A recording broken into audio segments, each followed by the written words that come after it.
Maya Thompson stands trembling outside Rusty's diner at 6:45 in the morning, staring at 8 leather-clad bikers revving their motorcycles. The 7-year-old black girl clutches her pink backpack strap so tightly her knuckles have gone pale. Everyone in Millbrook, Georgia knows these men. Everyone crosses the street when they ride through. But Maya takes 3 small steps forward anyway, raises her chin, and speaks words that will shatter assumptions, expose decades of hidden corruption, and transform her dying town forever. What she asks them changes everything. What they discover together brings an entire system crashing down. The morning begins 2 hours earlier in the small house on Cypress Street, where Maya lives with her grandmother, Ruth Thompson. The neighborhood everyone calls the Bottom spreads across the eastern edge of Millbrook, where the roads turn to gravel and the paint peels from wooden houses that have stood for generations. Inside the kitchen that smells like coffee and bacon grease, 68-year-old Ruth sits Maya down in the worn chair by the window and begins braiding her granddaughter's thick black hair into 2 neat plaits. The television mounted on the counter plays the morning news from Atlanta. Another story about racial tensions and protests, voices raised in anger and pain. Ruth's fingers work quickly through Maya's hair, muscle memory from decades of braiding, while she speaks in that low, careful voice she always uses when delivering warnings. Keep your head down at school, baby. Don't talk back to your teachers even when they're wrong. Stay invisible. That's how we survive in places like this. Maya nods silently, because she's heard these instructions her whole life, this gospel of invisibility that black families in small southern towns pass down like heirlooms. Ruth ties off the second braid with a yellow ribbon that matches Maya's dress and kisses the top of her granddaughter's head, breathing in the coconut smell of hair oil and childhood innocence. At 6:30 exactly, Maya picks up her pink backpack, worn at the corners from 3 years of use, and walks out the front door into the cool Georgia morning. The walk to Pinewood Elementary is 1.3 miles, a route Maya has taken since kindergarten, when Ruth decided she was old enough to go alone. The bottom streets are quiet at this hour, just the sound of Maya's sneakers on cracked pavement and dogs barking behind chain-link fences. She passes Miss Claudia's house with its garden full of tomato plants, then the corner store with bars on the windows, then the empty lot where the Johnson house burned down 2 winters ago. As she walks, the neighborhood begins to change around her. The houses get bigger, the lawns get greener, the streets get smoother. Confederate flags appear in windows and on bumper stickers.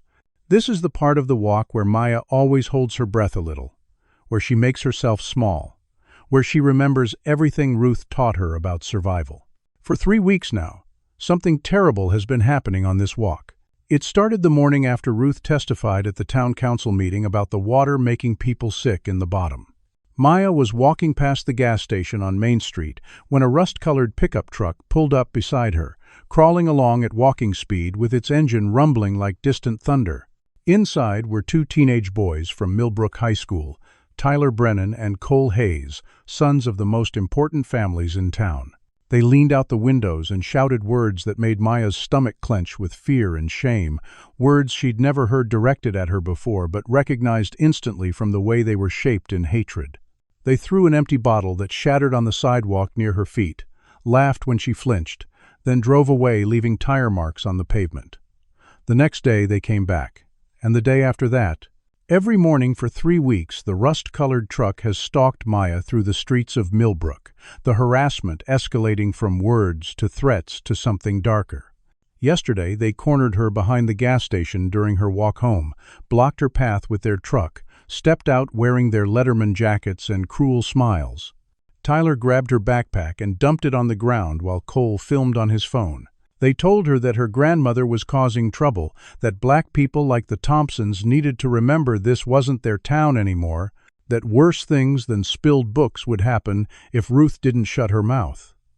Maya ran all the way home, crying, books scattered in the dirt behind the gas station. She didn't tell Ruth because she knew it would break her grandmother's heart, knew Ruth would blame herself, knew the old woman would stop fighting for clean water to protect her granddaughter.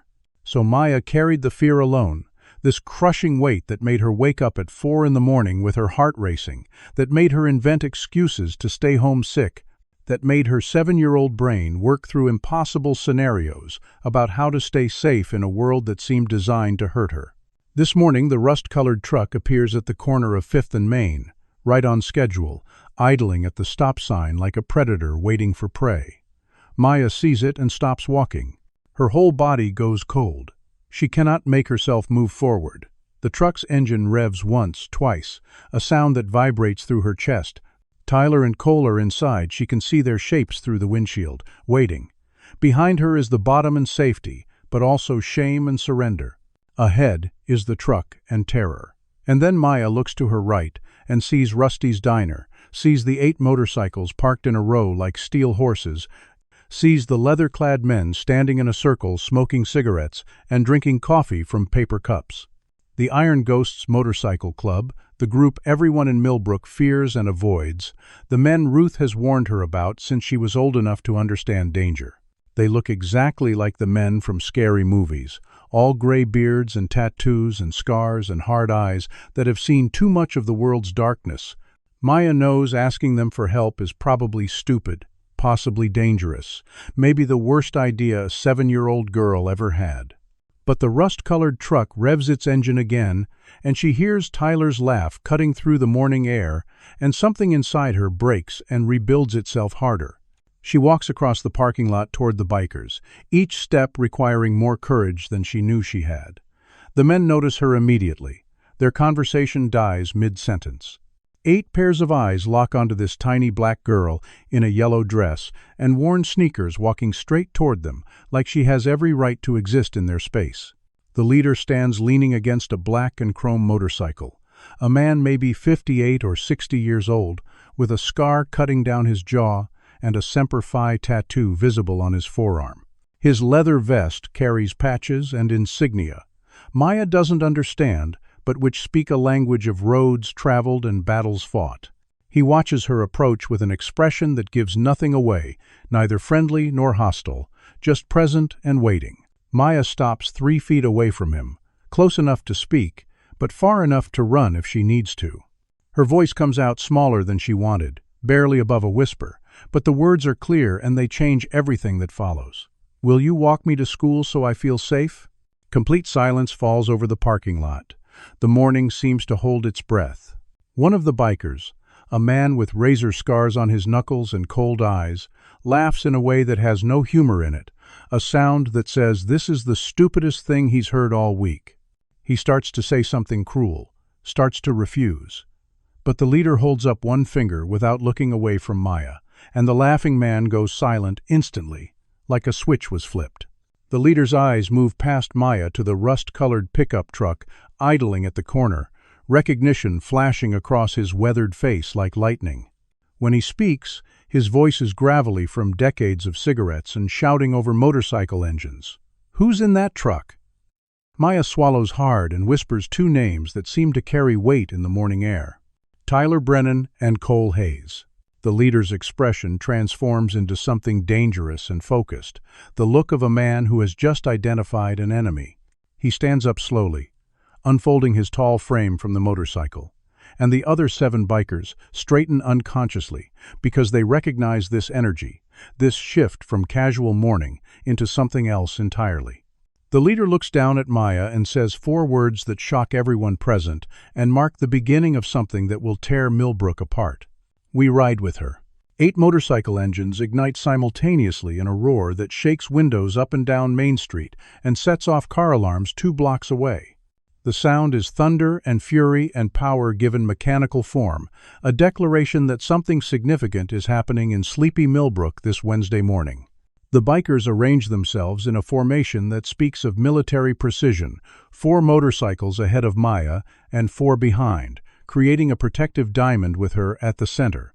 They begin moving at walking speed through downtown Millbrook, this bizarre procession of chrome and leather and one small girl in a yellow dress. The rust-colored pickup truck at the corner sees them coming and retreats immediately, Tyler Brennan's face visible for one shocked moment through the windshield before the truck peels away with squealing tires. The town's reaction begins within seconds. At 7:15 on a Wednesday morning, Main Street should be quiet with just a few early businesses opening their doors. but the sound of 8 motorcycles moving at walking speed draws attention like a thunderclap in a library. Shopkeepers freeze in doorways with keys dangling from their hands.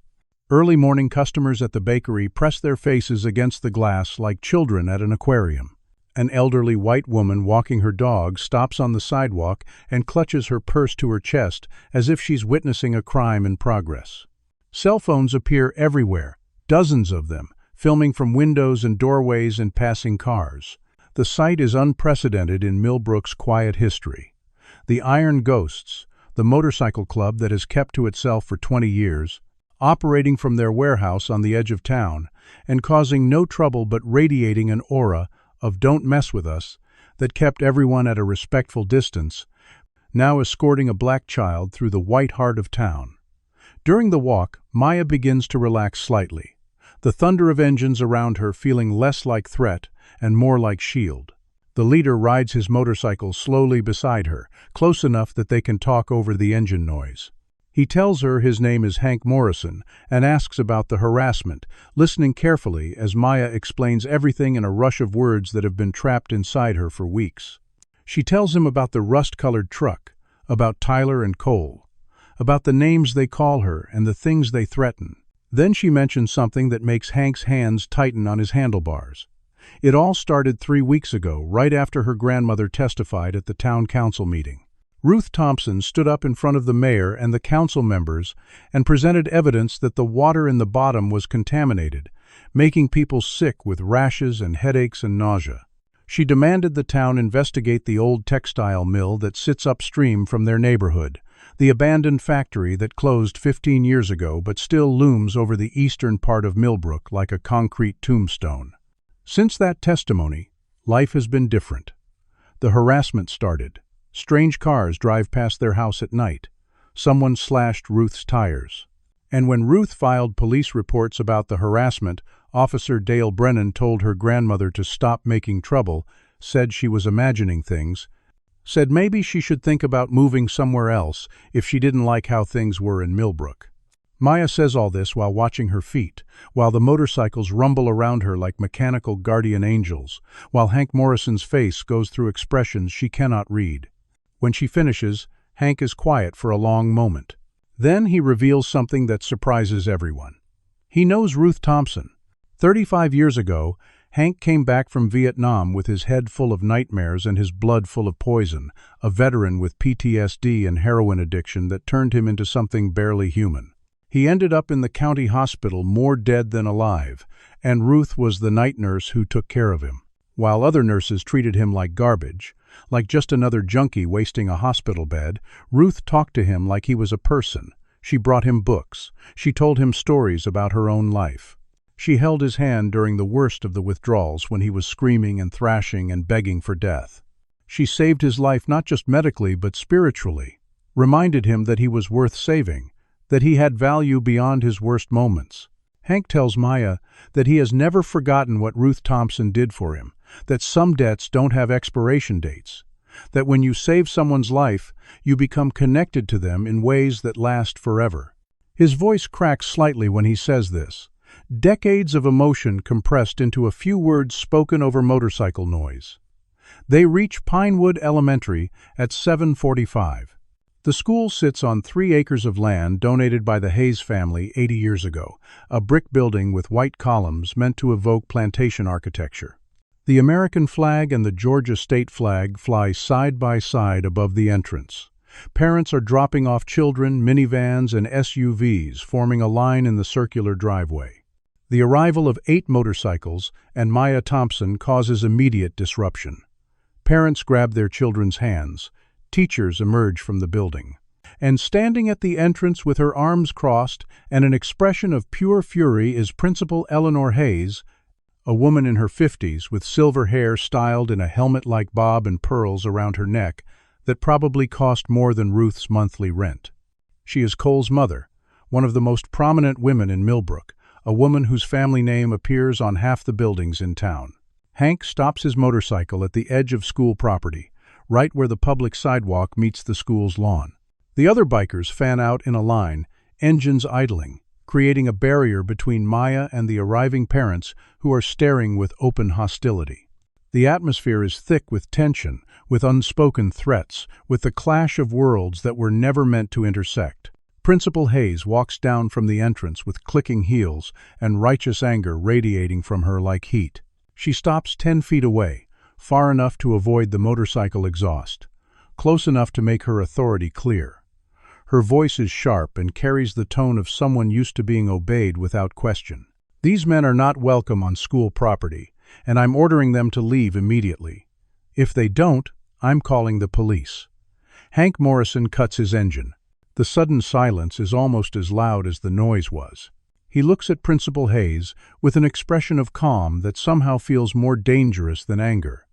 In a voice that stays level and polite, he responds that they are standing on public sidewalk, not school property, and they are exercising their legal right as citizens to ensure a child's safety during her walk to school. He mentions that Millbrook has received 12 complaints in the past 6 months from black families about harassment and intimidation, all filed with the local police, all marked as unfounded without investigation.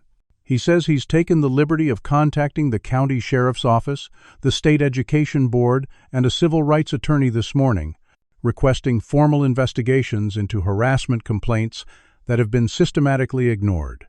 Principal Hayes's face drains of color so fast it looks like someone pulled a plug. Her mouth opens and closes without sound. She recognizes instantly that this is not just about one morning's motorcycle escort, recognizes that something much larger and more dangerous has been set in motion. Around them, parents are filming everything on their phones. Teachers stand frozen in doorways. Children watch from classroom windows. And Maya Thompson, 7 years old and barely 4 feet tall, stands in the center of it all, the catalyst for a reckoning that has been building in Millbrook for decades. Principal Hayes tries to regain control, tries to dismiss them, but her voice wavers now, the authority cracking like ice over warming water. Hank simply nods politely, tells Maya to have a good day at school, and says they'll be here at 3 o'clock to walk her home. Then, the 8 bikers start their engines again in perfect synchronization, that overwhelming roar that says this is only the beginning, and they ride away down Main Street, leaving Millbrook to process what just happened and what it means. That afternoon, while Maya sits in her second-grade classroom trying to focus on math problems about adding 2-digit numbers, the Iron Ghosts hold a meeting at their clubhouse on the eastern edge of Millbrook. The building is an old warehouse that once stored cotton, a brick structure with high ceilings and oil-stained concrete floors where 8 motorcycles now sit in a neat row. The walls carry photographs from decades of rides, patches from motorcycle clubs across the South, and an American flag that looks like it has seen actual combat. The men sit around a scarred wooden table that has hosted thousands of hours of planning and drinking and brotherhood, and Hank Morrison reveals information that transforms their understanding of what they have walked into. Before Vietnam broke him, before the heroin and the hospitals and the long road back to being human, Hank was military police. He investigated crimes, interrogated suspects, built cases against soldiers who thought their rank made them untouchable. The skills never left him, just went dormant during the years of addiction and recovery. Looking around the table, Hank reminds the others that they are not just a motorcycle club, they are men with particular backgrounds, particular expertise. Travis Coleman, the man who laughed when Maya first approached, was a detective in Atlanta for 15 years before a corruption scandal that he refused to participate in forced him into early retirement. Marcus Williams, called Bear because of his size and disposition, worked for the federal government in an investigative capacity he still does not discuss even with his closest brothers. These are men who know how to dig, how to find patterns, how to build cases. They begin with the 12 harassment complaints Maya mentioned. Using contacts that still exist in various law enforcement agencies, they pull records from the Millbrook Police Department over the past 6 months. What emerges is a pattern so clear, it feels like someone drew it in bold marker. 12 black families reported incidents: vandalism, threats, intimidation, stalking. All 12 reports were filed with the Millbrook Police Department. All 12 were marked unfounded or unprovable by Officer Dale Brennan. All 12 families had children attending Pinewood Elementary School. And most significant, all 12 families had parents or grandparents who spoke at recent town council meetings about various issues: contaminated water, inadequate street maintenance in the bottom, discriminatory lending practices, requests for equal funding for the elementary school's facilities. Ruth Thompson's testimony about water contamination was just the most recent in a pattern of black citizens speaking up and then being systematically harassed into silence. The bikers cross-reference these families with hospital records that Marcus obtains through methods he does not explain. They find another pattern: increased emergency room visits from residents of the bottom over the past 8 months, complaints of skin rashes, persistent headaches, nausea, respiratory problems. The symptoms are consistent with exposure to industrial chemicals, particularly the chlorinated solvents used in textile manufacturing. Ruth's independent water testing, which she paid for herself using money saved from her nursing pension, found trichloroethylene levels 200 times the safe limit. TCE is a known carcinogen, a poison that seeps into groundwater and stays there for decades, causing cancer and neurological damage and birth defects. Ruth presented this evidence to the town council, demanded they conduct official testing and investigation, demanded accountability, and within days the harassment began.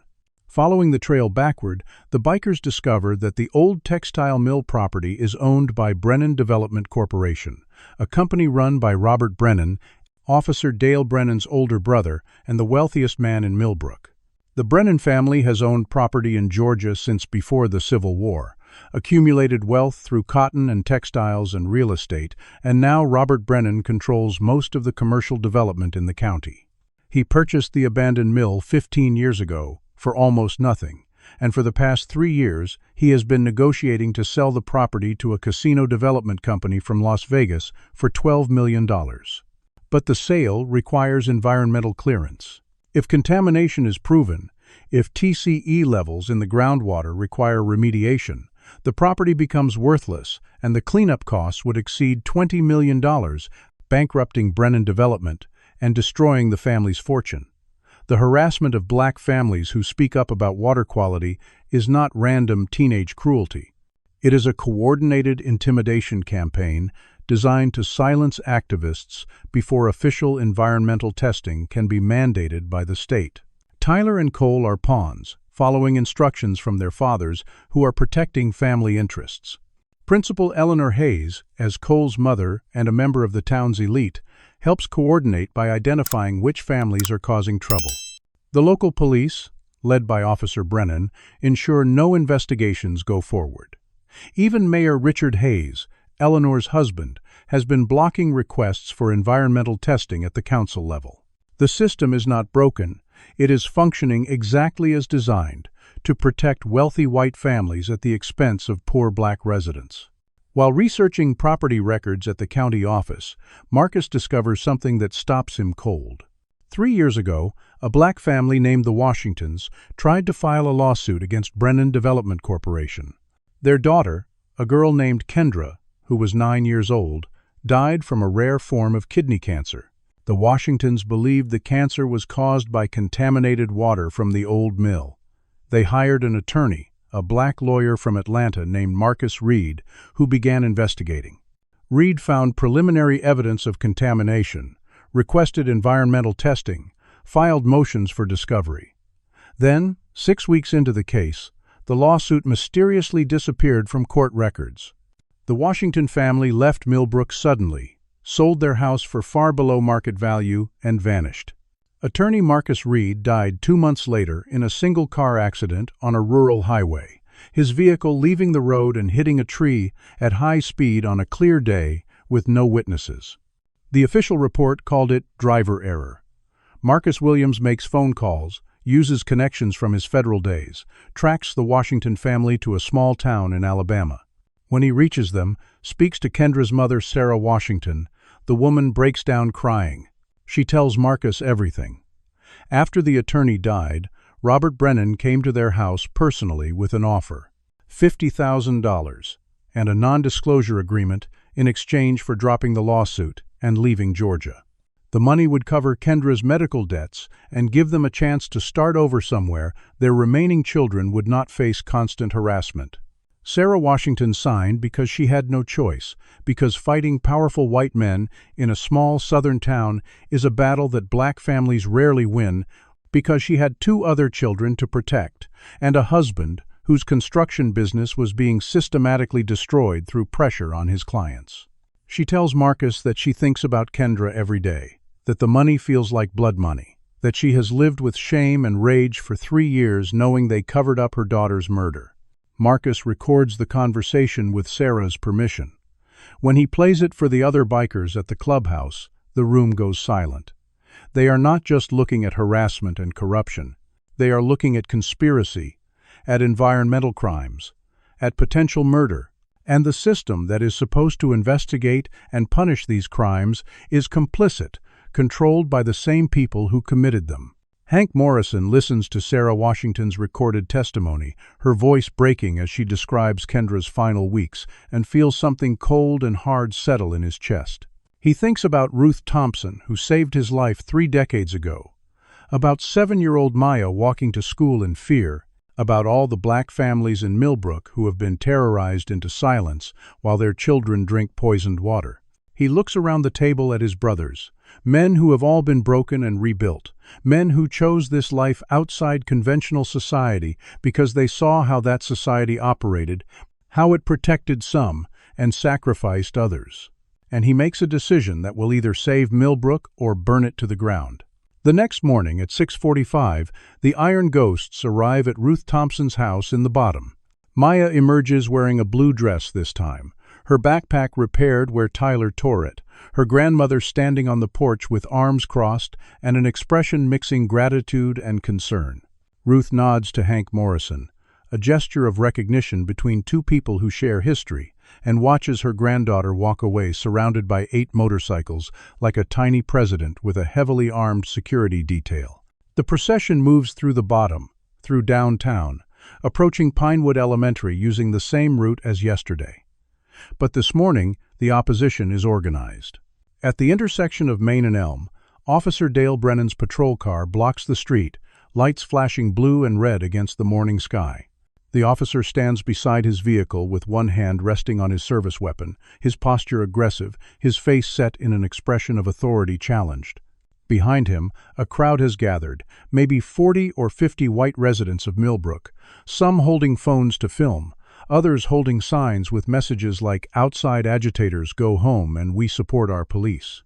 The bikers stop. Engines idle. The tension becomes so thick it feels like a physical presence. Officer Brennan approaches with theatrical confidence, each step measured to demonstrate control.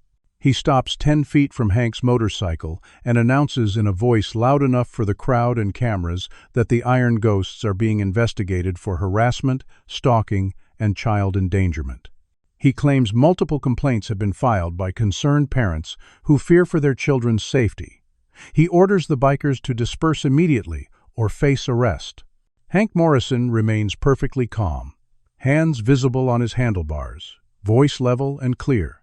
He recites Georgia law regarding citizen escorts and public sidewalk access. He mentions the formal complaints filed yesterday with county authorities about systematic harassment of black families. He notes that the bikers have broken no laws, threatened no one, and are simply ensuring a child's safe passage to school. Officer Brennan's face reddens. His hand moves closer to his weapon. Around them, the crowd's energy shifts, becomes uglier. Someone shouts about thugs invading their town. Another voice yells about outside troublemakers. Maya stands frozen between her motorcycle escort and the police car, a 7-year-old girl trapped in the middle of something far bigger than her understanding. Travis Coleman, the former Atlanta detective, pulls out his phone and begins live streaming to Facebook with deliberate slowness. He announces clearly what he is doing, describes the scene for viewers joining the stream. A police officer threatening legal citizens exercising their rights while protecting a child from documented harassment. Within 2 minutes, the stream has 300 viewers. Within 5 minutes, over 1,000. The crowd's energy shifts again as people realize this confrontation is being broadcast live, that whatever happens next will be witnessed by thousands. Officer Brennan notices the cameras, notices the live stream, and something in his demeanor changes from confident authority to trapped aggression. Ruth Thompson arrives, pushing through the crowd with the determination of someone who has survived too much to be intimidated now. She carries a thick manila folder, holds it up high enough for everyone to see. In a voice that carries despite her age, she announces that this folder contains copies of all 12 harassment reports filed by Black families over the past 6 months, all marked unfounded by Officer Dale Brennan personally.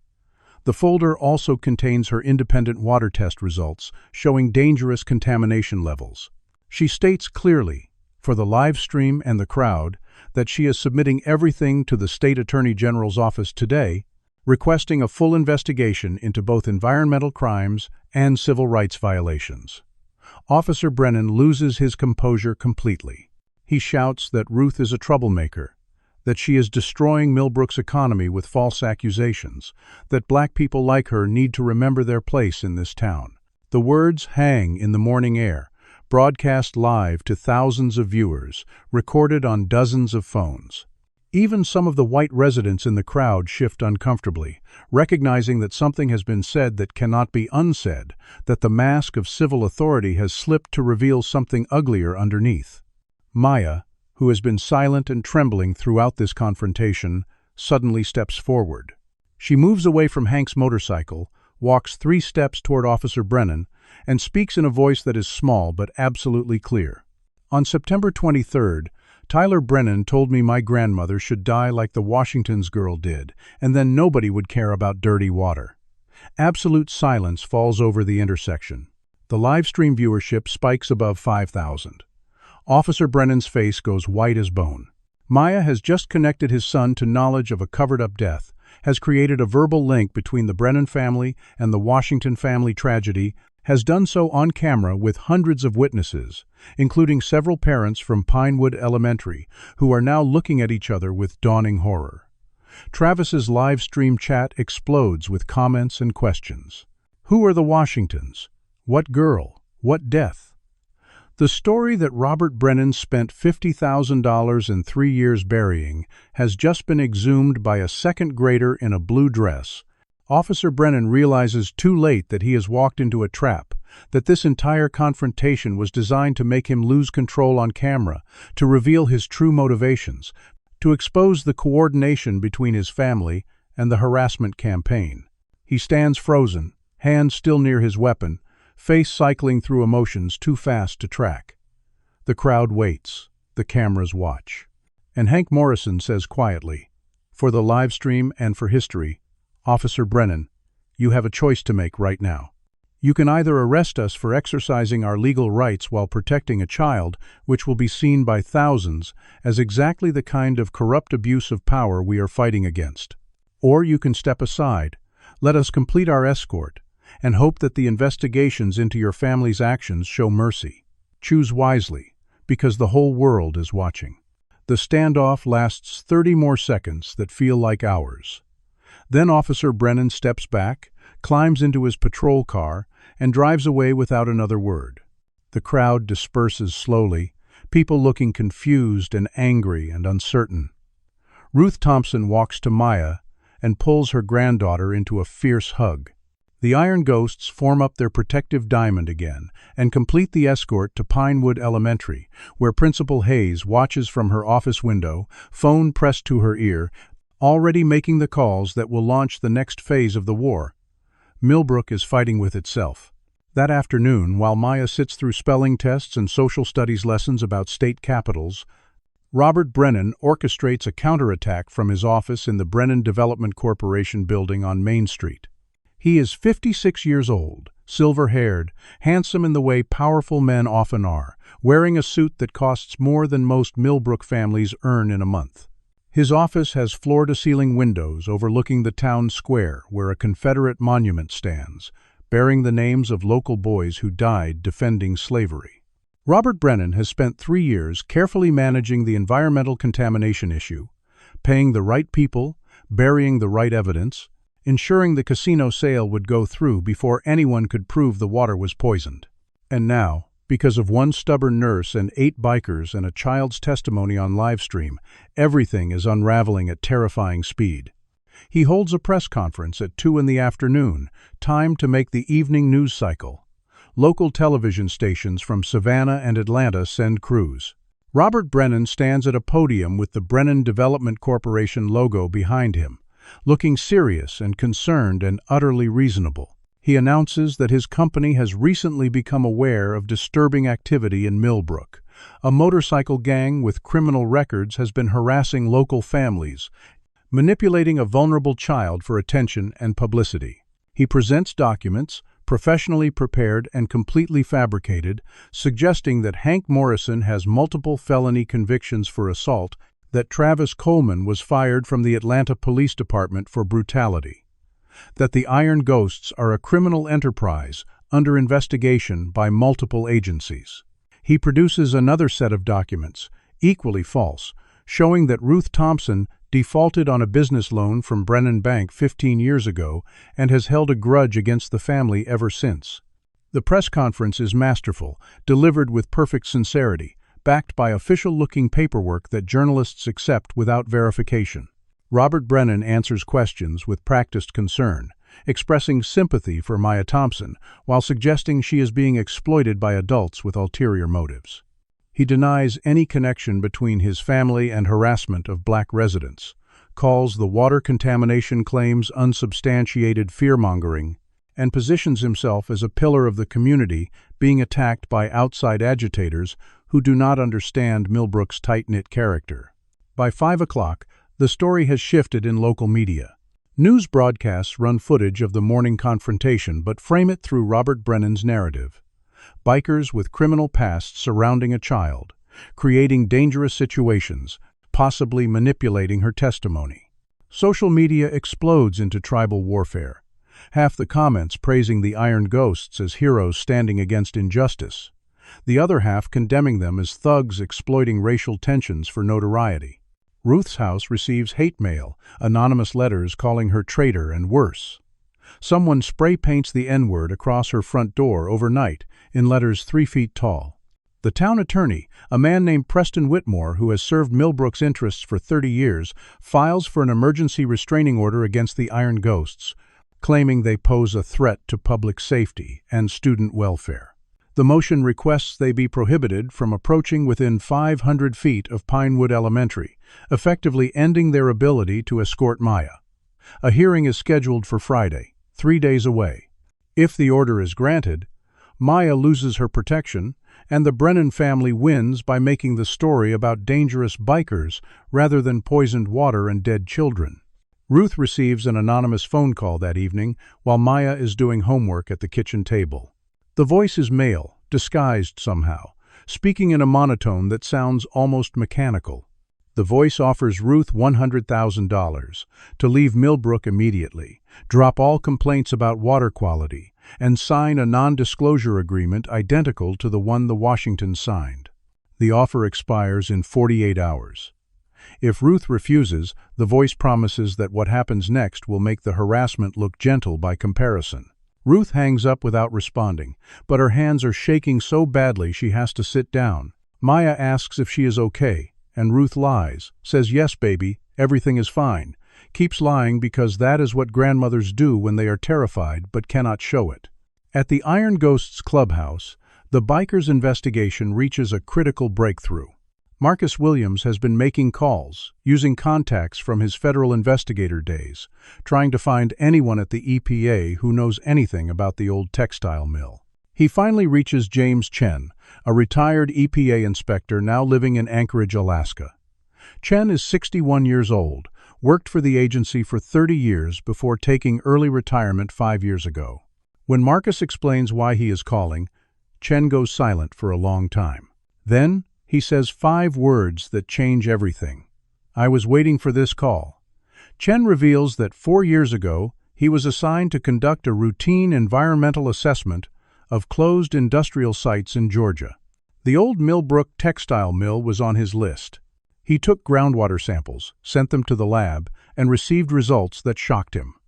Trichloroethylene levels at 230 times the safe limit, contamination spreading through the aquifer that supplied water to several neighborhoods. The levels were catastrophic, requiring immediate remediation and public notification. Chen wrote a preliminary report flagging the site as a high-priority emergency. 2 days later, his supervisor, a man named Donald Price who had worked for the EPA for 20 years, called Chen into his office and told him there had been a mistake with the lab results, that the samples were likely contaminated, that Chen should discard the report and move on to other sites. Chen pushed back, insisted the samples were clean and the results were valid. Price responded by showing Chen something. Documents proving that Price had a 25% ownership stake in Brennan Development Corporation through a shell company, that he stood to make over $2 million if the casino sale went through. Price gave Chen a choice: transfer to Alaska immediately and keep his pension, or refuse and face manufactured ethics violations that would cost him everything. Chen chose his family, chose his pension, took the transfer, and spent 4 years in Anchorage drowning in shame. But he kept copies of everything: the original groundwater test results, his preliminary report, emails from his supervisor, financial documents linking Price to the Brennan family. All of it has been locked in a storage unit in Atlanta for 4 years, insurance against the day someone brave or crazy enough would need it. Chen tells Marcus where the storage unit is, gives him the access code and says, "Tell that little girl I am sorry, I was not brave enough to fight for her years ago. Tell her grandmother that some of us knew and did nothing and have to live with that. Use the documents, burn the whole corrupt system down." Marcus hangs up and relays everything to the other bikers. They have absolute proof now. EPA documents showing catastrophic contamination, financial records proving corruption at federal level, evidence that people in power deliberately poisoned an entire community for profit. But there is a problem. The documents were obtained by an EPA inspector who technically stole them when he kept copies against regulations. Using them in court might expose Chen to legal jeopardy. And the documents alone do not prove who at the Brennan family ordered the harassment, who paid off Officer Brennan, who was responsible for Marcus Reed's convenient accident. They have evidence of the environmental crime, but not yet proof of the conspiracy to cover it up. Then at 9 o'clock that night, an email arrives at the clubhouse's shared account. The sender is anonymous, the email routed through layers of encryption. The message is brief: "I work for Robert Brennan. I cannot stay silent anymore. I will provide information, but I must remain anonymous. If you expose me, they will destroy me. Check your junk folder in 1 hour." The bikers debate whether this is a trap, whether someone is trying to bait them into making a mistake. They decide the risk is worth taking. 1 hour later, another email arrives in the junk folder where spam filters automatically sent it. This email contains 3 attachments: a schedule of secret meetings held at the Brennan Development Corporation office over the past 6 months, a list of names including Principal Hayes, Officer Brennan, Mayor Hayes, and several town council members. The second attachment is a series of memos discussing strategies for managing the contamination issue, using terms like minimize community concerns and redirect attention. The third attachment is an audio recording, 13 minutes long, file stamped from a meeting 6 days ago. Hank Morrison downloads the audio file and plays it through the clubhouse speakers. Robert Brennan's voice fills the room, clear and undisguised, discussing business with several other people. The recording captures him referencing the Washington family settlement, calling it a successful resolution of a potential problem. Someone asks about the attorney who was building their case, and Robert's voice responds that the accident was fortunate timing, that sometimes problems solve themselves.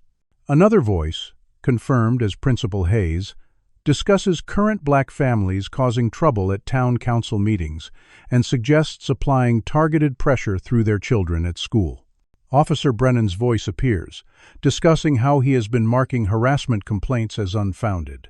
And then Robert Brennan uses racial slurs while describing his plan to clear out the bottoms population through economic pressure and intimidation before environmental testing can be mandated to make the land available for commercial development.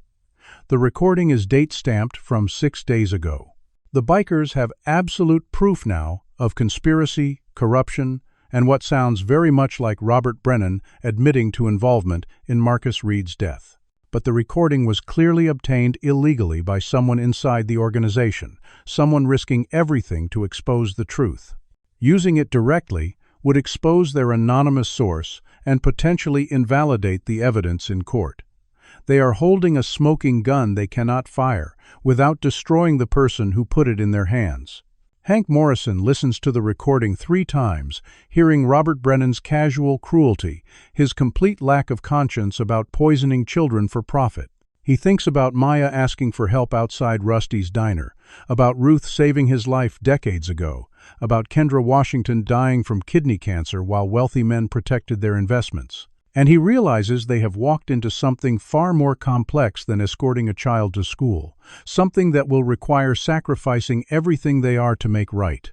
The war with Millbrook is about to enter its most dangerous phase, and people are going to get hurt before it ends. 2 days before the restraining order hearing that will decide whether the Iron Ghosts can continue protecting Maya, an official-looking letter arrives at Ruth Thompson's house. The envelope bears the seal of Millbrook Unified School District and contains a notice stating that due to ongoing safety concerns and disruptive influences, creating an unstable educational environment, Maya Thompson is being transferred to Oakwood Elementary School, a facility 40 miles away in the neighboring county. The letter requires Ruth to sign acknowledgement within 24 hours, or face truancy charges and potential loss of custody for educational neglect. Ruth reads the letter 3 times, her nursing experience allowing her to diagnose exactly what this is: manufactured pressure designed to force an impossible choice. If she refuses to sign, they will arrest her and take Maya into state custody temporarily, separating grandmother and granddaughter while crushing their resistance. If she signs, they move Maya to a school 2 counties away where Ruth's old car will struggle to reach daily, where Maya will be isolated from her support system, where the harassment can continue without witnesses. Either way, the Brennan family eliminates the problem quietly and legally. Ruth walks to the clubhouse that evening, brings the letter to Hank Morrison, and asks what they should do. Hank reads the letter and recognizes it immediately as strategic warfare, pressure applied at the most vulnerable point. He calls an emergency meeting of all 8 bikers plus Ruth, spreading the letter on the wooden table where they have planned so many rides and now plan something far more significant. Travis Coleman, the former detective who understands institutional manipulation better than anyone, analyzes the letter and confirms what they all suspect. This is a trap with no good exits, designed to force Ruth into submission or legal jeopardy within 24 hours, conveniently timed to happen before Friday's restraining order hearing. If Ruth fights the transfer order, the school district will fast-track truancy proceedings and potentially use Maya's absences during the harassment period as evidence of neglect. If Ruth complies, they lose. The bikers spend 2 hours debating options, each more risky than the last. Then, Hank Morrison proposes a bold and dangerous countermove.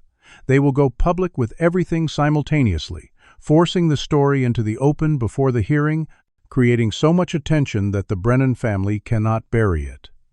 Travis will use his detective contacts to ensure James Chen's EPA documents reach the State Attorney General's office first thing tomorrow morning.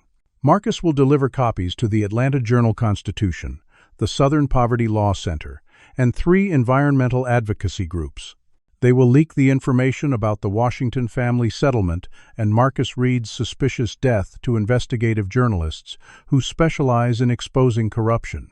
They will create a firestorm of attention that makes Millbrook too visible to continue operating in shadows.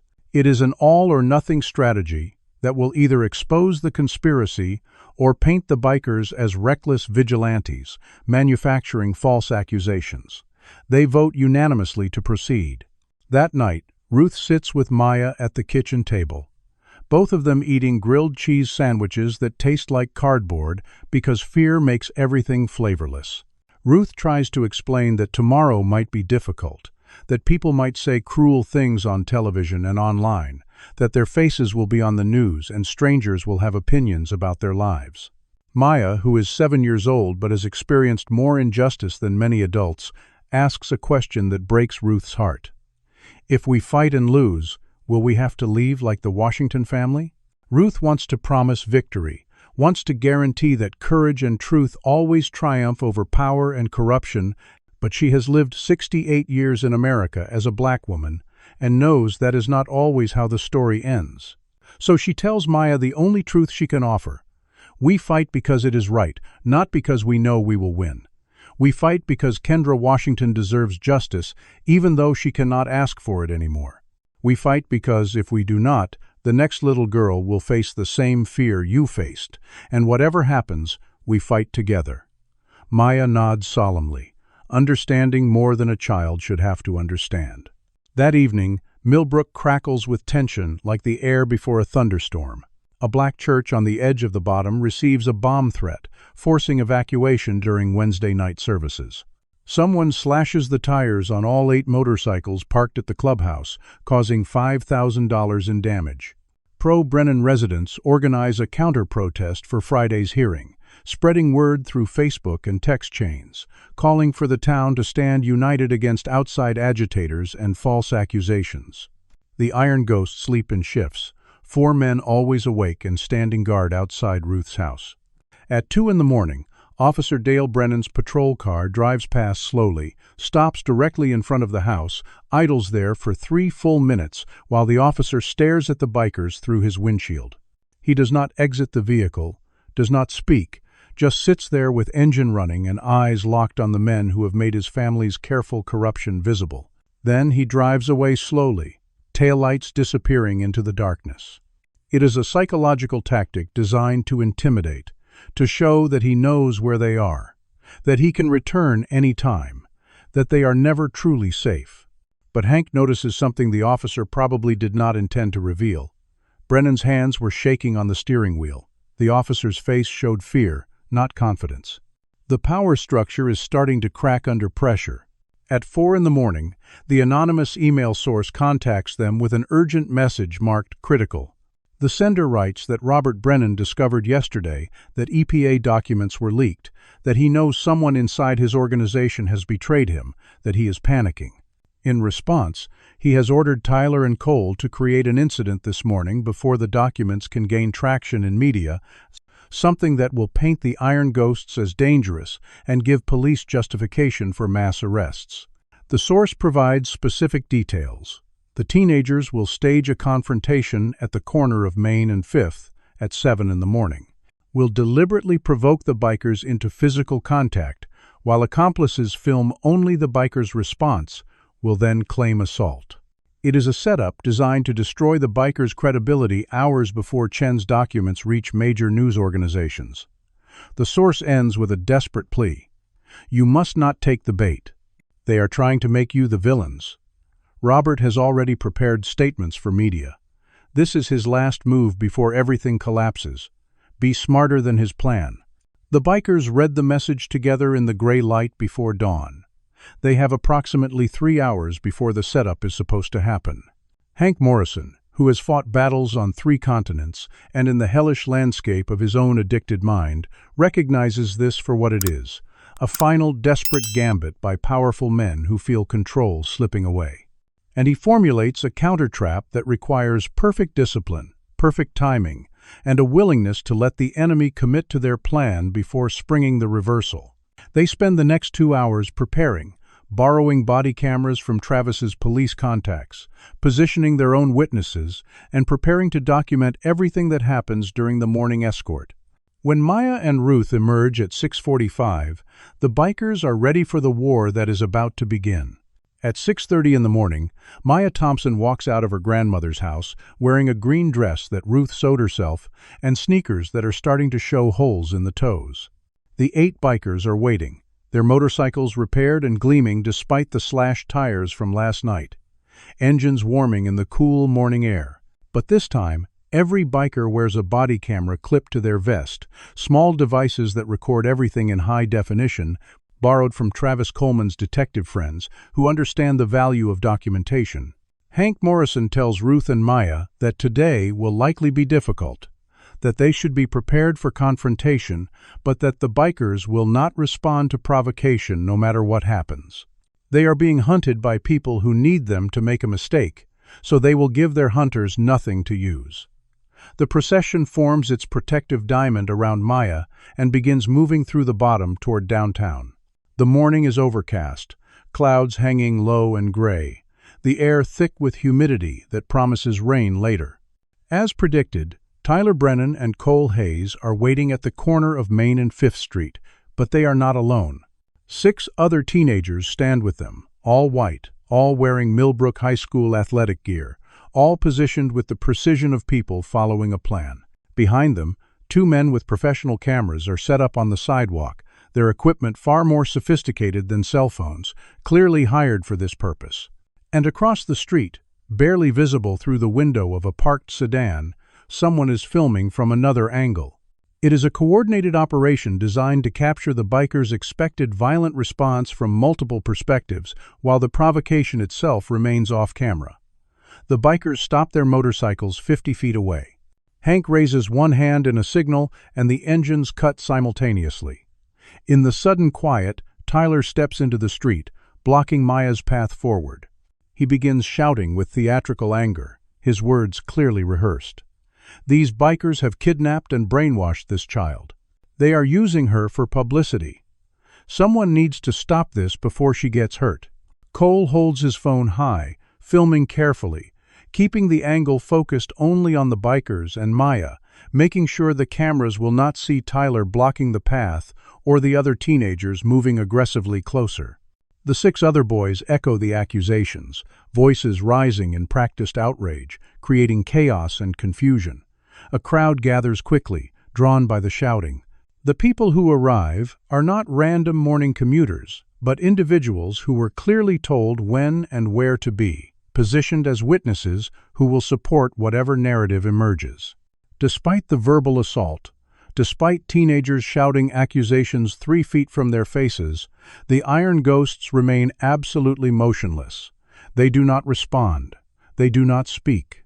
They simply stand between Maya and the teenagers, hands visible at their sides, body cameras recording everything. Travis Coleman has started live streaming again to Facebook, narrating clearly for viewers joining the broadcast. He describes what is happening.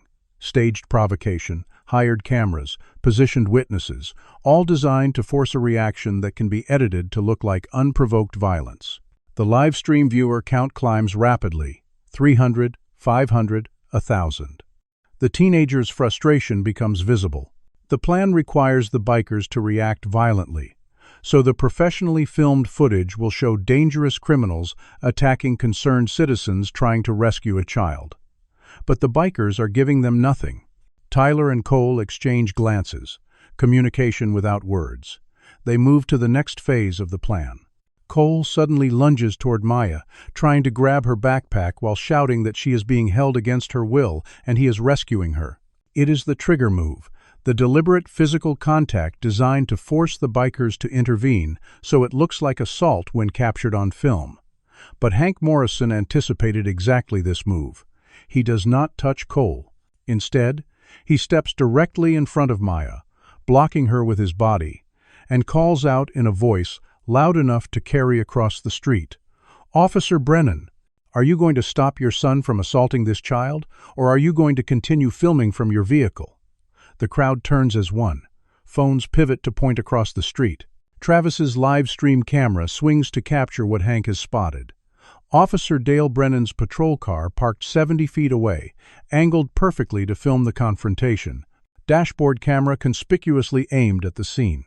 The officer has been positioned there to document only the bikers' expected violent reaction, to provide official police footage that would support the assault narrative. Caught, exposed by name in front of hundreds of potential witnesses and thousands of live stream viewers, Officer Brennan faces an impossible choice: exit his vehicle and honestly intervene, which would require stopping his own son and admitting the setup, or remain hidden and expose his complicity. He sits frozen behind the wheel, trapped by his own participation in the scheme.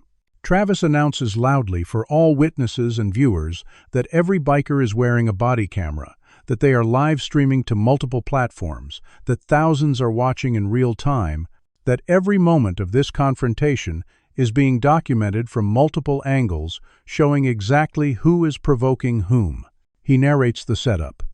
Teenagers blocking the path. Professional cameras filming only the bikers. A police officer positioned to capture only the response and not the provocation. Social media erupts immediately. The live stream chat scrolling too fast to read. Thousands of people sharing the broadcast, tagging news organizations and civil rights groups. Realizing the plan has catastrophically failed, that they are now the ones being recorded and exposed, Tyler makes a desperate and profoundly stupid decision. He pulls out his phone, fumbles with it, apparently trying to play a recording that will prove the bikers threatened them first, something that will salvage the situation. But in his panic, he selects the wrong audio file. What blasts from his phone speaker, loud enough for the entire crowd to hear, is a recording of Officer Dale Brennan's voice, giving explicit instructions for this morning's operation.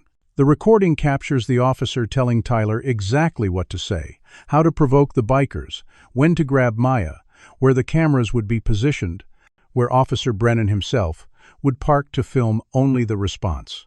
It is a complete confession of conspiracy, accidentally played through a teenager's phone to a crowd of 100 witnesses and several thousand live stream viewers who are recording everything on their own devices. The silence that follows is absolute. Tyler stares at his phone in horror. Cole's face drains of color.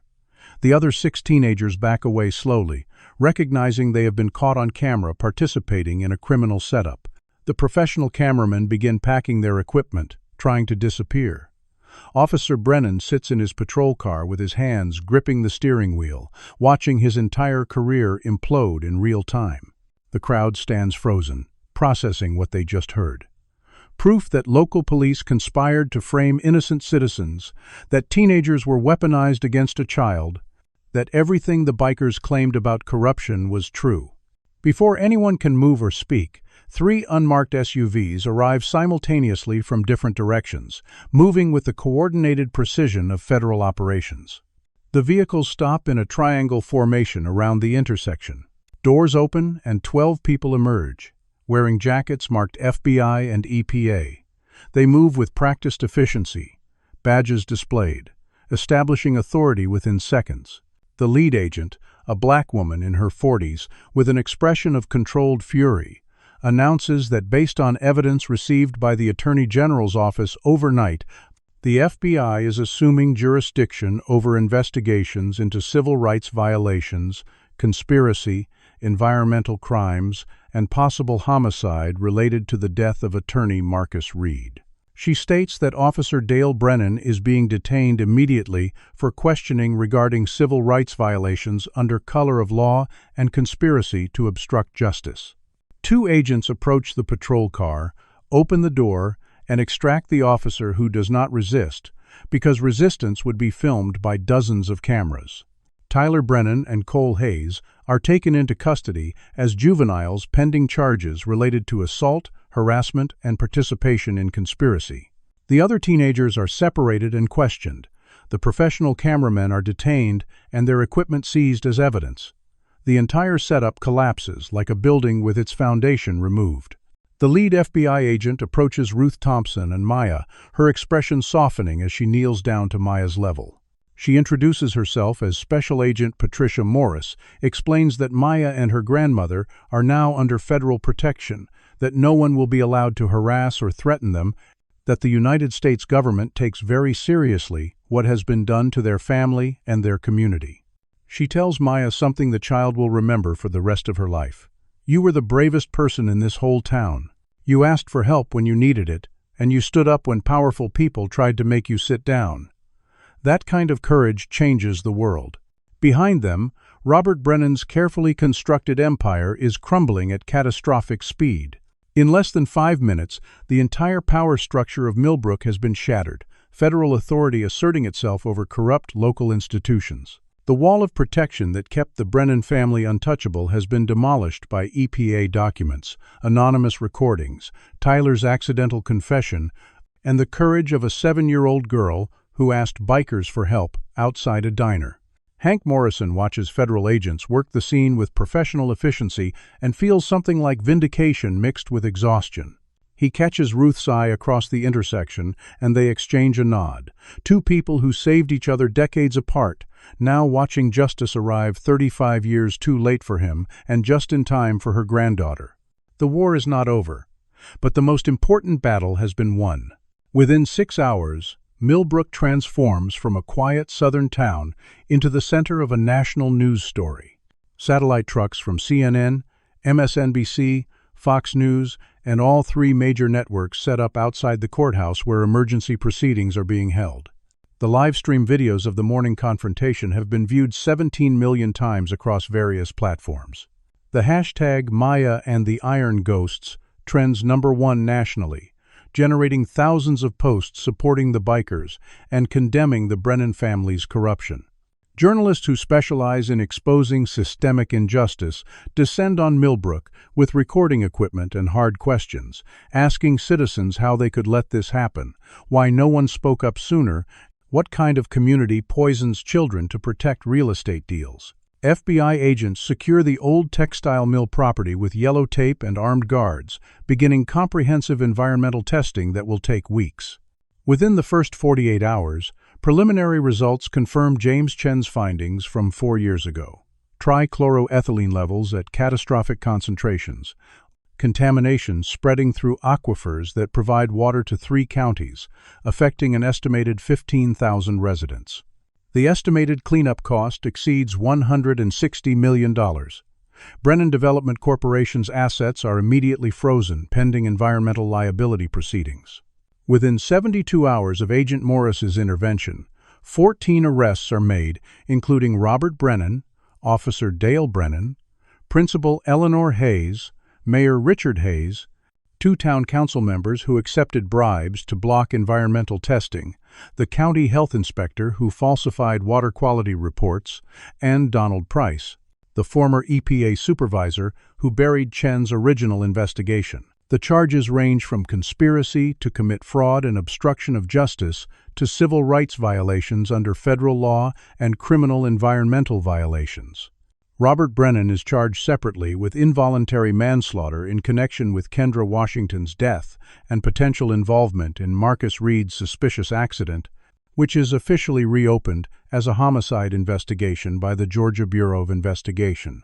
The arraignments are public, broadcast on national television, and the sight of Millbrook's most powerful citizens being led into court in handcuffs becomes iconic imagery of justice finally arriving.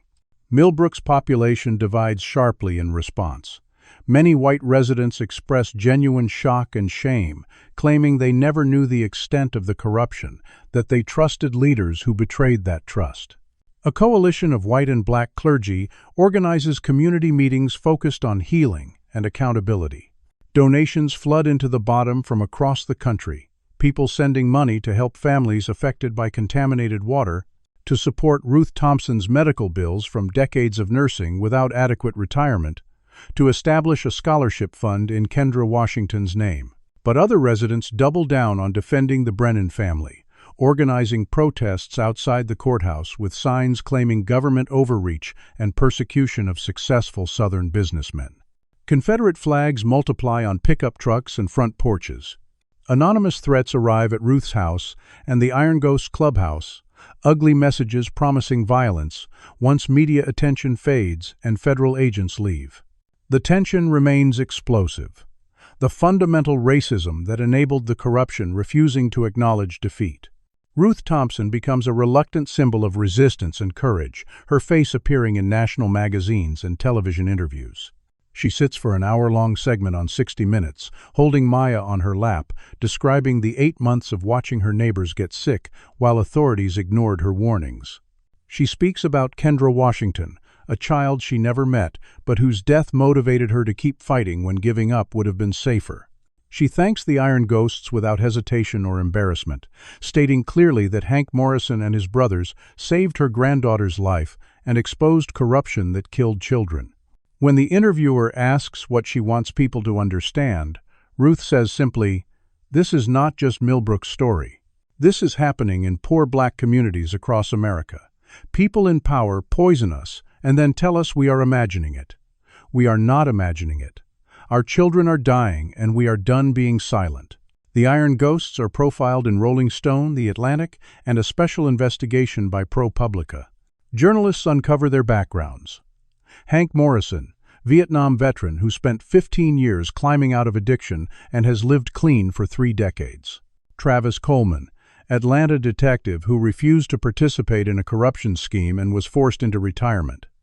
Marcus Williams, former federal investigator whose work is still partially classified. The article reveals they are not a motorcycle gang, but a brotherhood of men who found purpose outside conventional society, who chose to live by their own code when official systems failed them. Hank gives only one interview, to a reporter from the Atlanta Journal-Constitution, explaining in his gravelly voice, "Ruth Thompson treated me like a human being when I was at my lowest point. That debt does not have an expiration date. When her granddaughter needed help, there was only one possible answer. We did what anyone should do. We showed up." The simplicity of that statement, the fundamental decency it expresses, resonates across the country. Maya Thompson, 7 years old and suddenly famous, struggles with the aftermath of trauma and attention. Child psychologists work with her 3 times weekly, helping her process months of harassment and the explosive confrontation that made her a national symbol. She has nightmares about the rust-colored truck, wakes up crying for her grandmother, struggles with anxiety that manifests as stomach aches and reluctance to go to school. But slowly, with therapy and the biker's continued protective presence, she begins to heal. The Iron Ghosts take turns, escorting her to school every day, even though there is no longer any danger, because Maya says she feels safe when she hears their motorcycles, because ritual and consistency help traumatized children rebuild their sense of security. Principal Eleanor Hayes is terminated immediately and banned from working in education in Georgia. The school board appoints an interim principal, a black woman named Dr. Sharon Mills, who has spent 20 years fighting for educational equity, and she begins transforming Pinewood Elementary's culture from the first day. She establishes new protocols for reporting harassment, creates a student council that includes voices from the bottom, and institutes the Maya Thompson Courage Award to be given annually to students who stand up against injustice. The first recipient is a white 8th grader named Emily Carter, who reported racist bullying in her class despite being threatened by classmates. Change spreads slowly through Millbrook, like water seeping through contaminated ground, painful and necessary and incomplete. 3 weeks after the arrests, the anonymous email source finally reveals themselves. Jessica Brennan, 26 years old, environmental scientist with a master's degree from Duke, Robert Brennan's youngest daughter, walks into the FBI field office in Savannah and identifies herself as the person who provided recordings and insider information. She brings additional evidence, financial records, internal communications, details of other environmental violations at properties owned by her family's company. She testifies before a federal grand jury for 6 hours, providing information that leads to 14 additional indictments. The decision estranges her completely from her family. Robert Brennan disowns her publicly. Her mother refuses to speak to her. Her siblings send vicious messages. But Jessica tells reporters outside the courthouse, "Maya Thompson is 7 years old. That is all that should matter in this equation. A 7-year-old child was being terrorized to protect money, and my family did it. I chose the right side because there was only one right side." She moves to Atlanta, changes her name legally, and begins working for an environmental advocacy group that investigates corporate pollution in marginalized communities. The Washington family, living in Alabama under shadow of their coerced silence, breaks that silence when contacted by FBI investigators. Sarah Washington provides testimony about Robert Brennan's personal visit with the $50,000 settlement offer, describes the pressure applied to Marcus Reed before his death, shares emails between Brennan Development Corporation and their attorney discussing strategies to make the lawsuit disappear. The case against Robert Brennan for involvement in Marcus Reed's death strengthens significantly. Sarah and her family travel to Georgia for the first time in 3 years to attend Kendra Washington Memorial Day, organized by Ruth and the Millbrook Black community, to honor the 9-year-old girl whose death was covered up and whose name had been deliberately erased. 300 people attend, black and white citizens standing together while Sarah Washington speaks about her daughter, while Ruth Thompson reads the names of other residents who died from cancers potentially linked to water contamination, while Maya Thompson releases white balloons into the gray Georgia sky. 3 weeks after the confrontations that shattered Millbrook's silence, a letter arrives at Ruth Thompson's house with no return address. The envelope is plain white, sealed carefully, marked only with Ruth's address in shaky, handwritten cursive. Inside is a single piece of paper with a brief note. "Thank you for being brave. You saved my daughter's memory. You made them finally admit what they did. We will never forget you. The Washingtons." Attached to the note with a paperclip is a photograph, edges worn soft from handling. It shows a young black girl approximately Maya's age, wearing a yellow dress identical to the one Maya wore the morning she approached the bikers, smiling at the camera with gap-toothed innocence and no knowledge of the sickness already growing in her kidneys. Kendra Washington, dead at 9 from kidney cancer caused by contaminated water, the cover-up's first victim whose death started everything but whose name the Brennan family tried to erase with $50,000 in threats. Maya pins the photograph to her bedroom wall between a drawing of motorcycles and a picture of Ruth. She looks at Kendra's smiling face every morning and every night, a reminder that her courage did not just save herself, but brought justice for a girl she never met, a girl whose family was paid to forget, but refused to stop remembering. Some stories, Maya realizes, with understanding beyond her years, are bigger than one person. Some fights are worth the fear, and some victories honor the dead by protecting the living. 6 months pass and winter arrives in Millbrook with cold rain and gray skies that feel appropriate for a town in the midst of transformation and reckoning. The Bottoms water system has been completely replaced with federal emergency funding, new pipes laid through every street, the contaminated aquifer sealed and marked for decades of monitoring. Medical screenings continue for all residents who lived in affected areas, free testing and treatment provided by a settlement fund established before trial. Families begin receiving compensation payments, amounts calculated based on years of exposure and documented health impacts. The old textile mill is being systematically demolished under EPA supervision, each brick and beam tested for contamination, the ground beneath excavated and treated, a process that will take 2 years and cost taxpayers over $170 million because Robert Brennan's frozen assets will never cover the full remediation. The town looks physically different, cleaner in some ways, but also emptier as several businesses connected to Brennan interests have closed, as property values have collapsed, as Millbrook wrestles with being nationally known as the place that poisoned children for profit.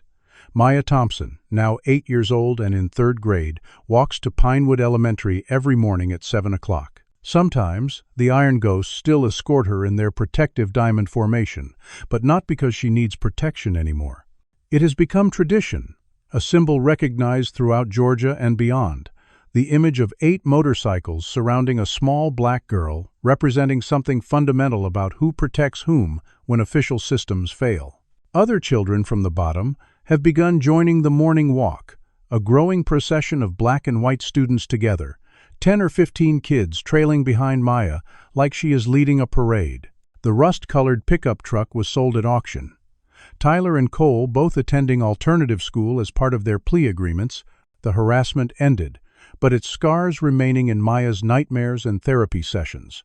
Robert Brennan's trial concludes in December with guilty verdicts on 17 federal charges including conspiracy, environmental crimes, civil rights violations, and obstruction of justice. The jury deliberates for 4 hours. When the verdict is read, Robert Brennan shows no emotion, standing in his expensive suit looking diminished and gray. As federal marshals lead him away in handcuffs to begin a 23-year sentence, his eyes sweep across the courtroom gallery and land for one moment on Hank Morrison sitting in the back row. No words are exchanged, none are needed. A man who built an empire on exploitation and corruption destroyed by a 7-year-old girl's courage and 8 bikers who refused to look away. Officer Dale Brennan accepts a plea deal, testifying against his brother in exchange for a reduced sentence of 8 years. Principal Eleanor Hayes receives 5 years. The other conspirators face various sentences, the courthouse processing Millbrook's corruption like a factory converting raw materials into justice. Dr.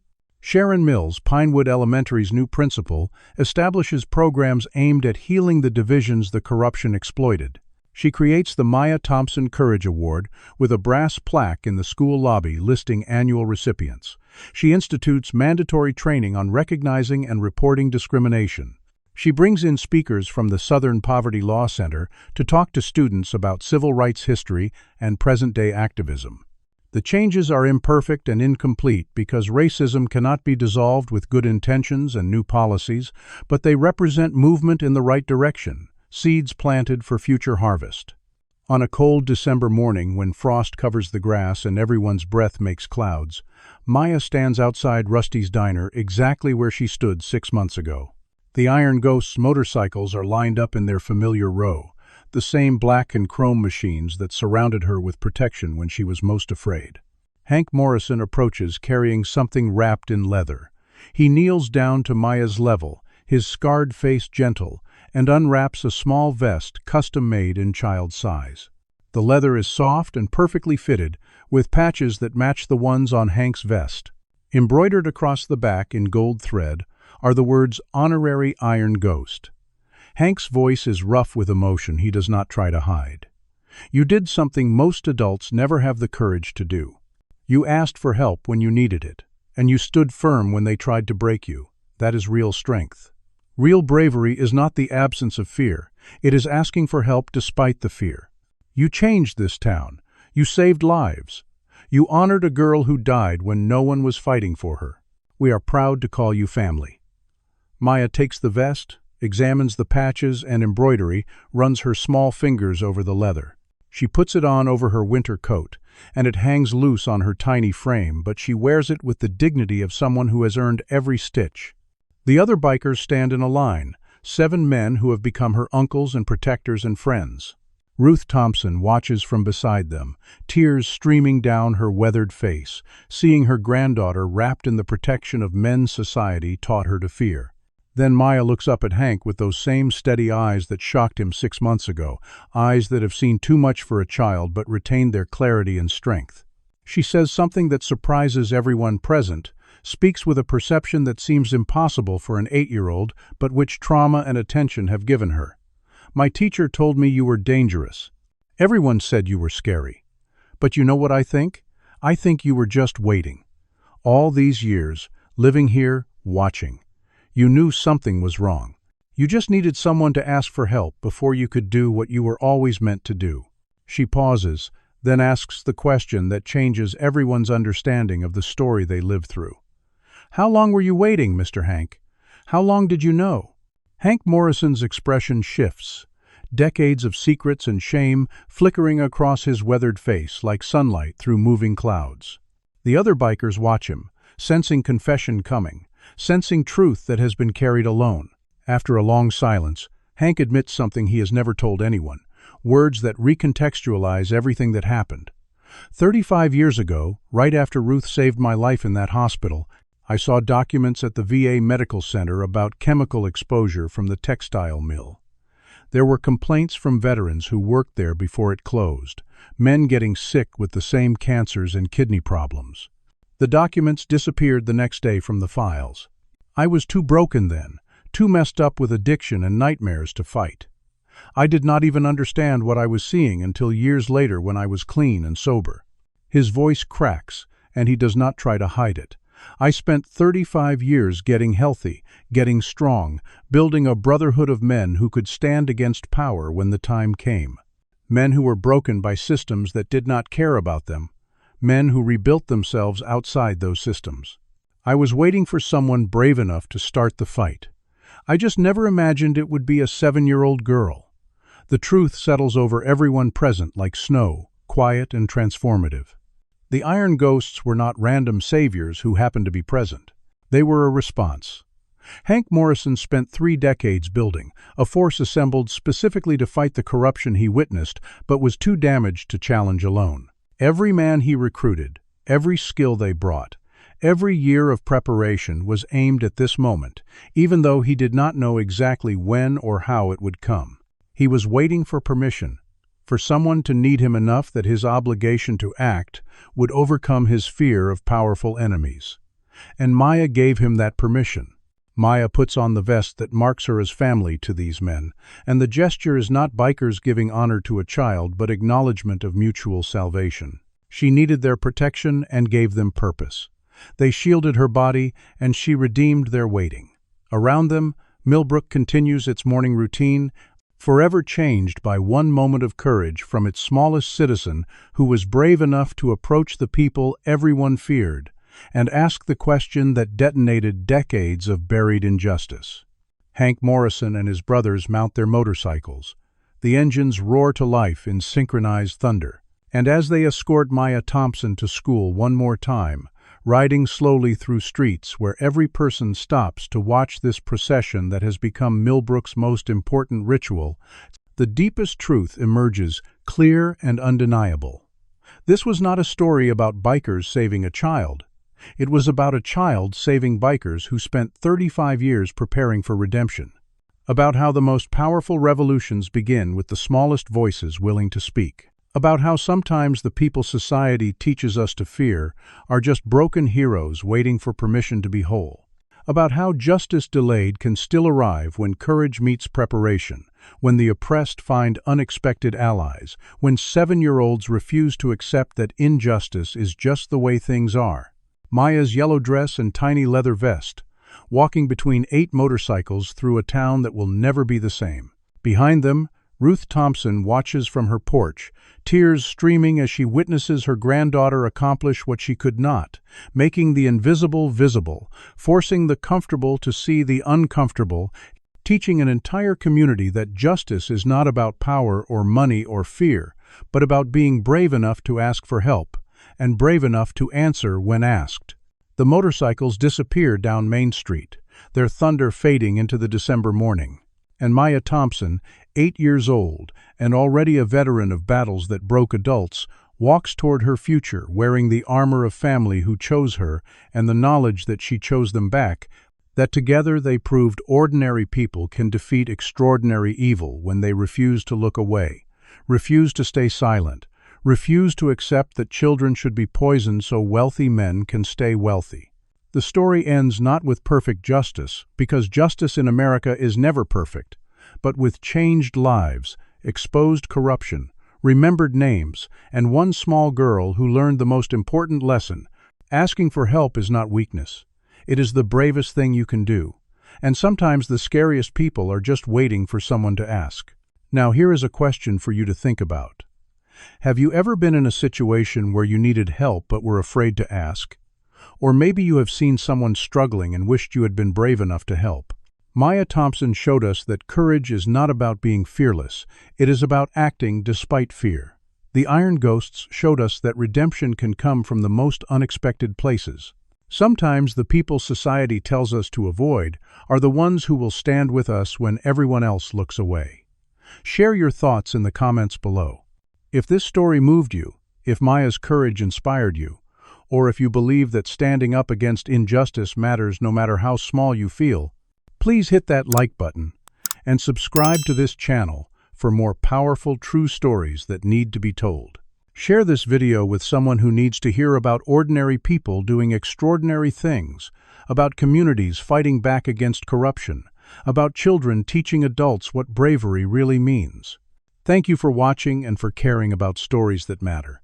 Remember that you have more power than you think, that your voice matters even when you are told it does not, and that asking for help when you need it is not weakness, but the first step toward changing your world. Stay brave, stay strong, and never stop fighting for what is right.